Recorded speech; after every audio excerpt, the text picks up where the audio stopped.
আসসালামু আলাইকুম ওয়া রাহমাতুল্লাহি ওয়া বারাকাতুহু। প্রিয় বন্ধুরা, কেমন আছেন সবাই? আশা করছি আপনারা ভালো আছেন।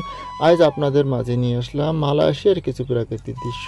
আমরা শুধু আমাদের দেশের প্রাকৃতিক দৃশ্য দেখে থাকি। আমরা অন্যান্য দেশ কেমন সে বিষয়ে আমাদের খুব আগ্রহ থাকে। অলরেডি মালয়েশিয়ার কিছু দৃশ্য আপনাদের মাঝে শেয়ার করেছি এবং আজকে আরেকটা ভিডিও নিয়ে আসলাম যে মালয়েশিয়ার কিছু প্রাকৃতিক দৃশ্য এবং সেখানকার কিছু এলাকা আপনাদের মাঝে শেয়ার করব। দেখতে থাকুন।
মালয়েশিয়ার এরকম অনেক সুন্দর সুন্দর দৃশ্য পেতে আমাদের সাথে থাকুন এবং আমরা শুধু মালয়েশিয়া না, আরও আমাদের দেশের বিভিন্ন প্রাকৃতিক দৃশ্য এবং কৃষিজাতের দৃশ্য আপনাদের মাঝে শেয়ার করে থাকি।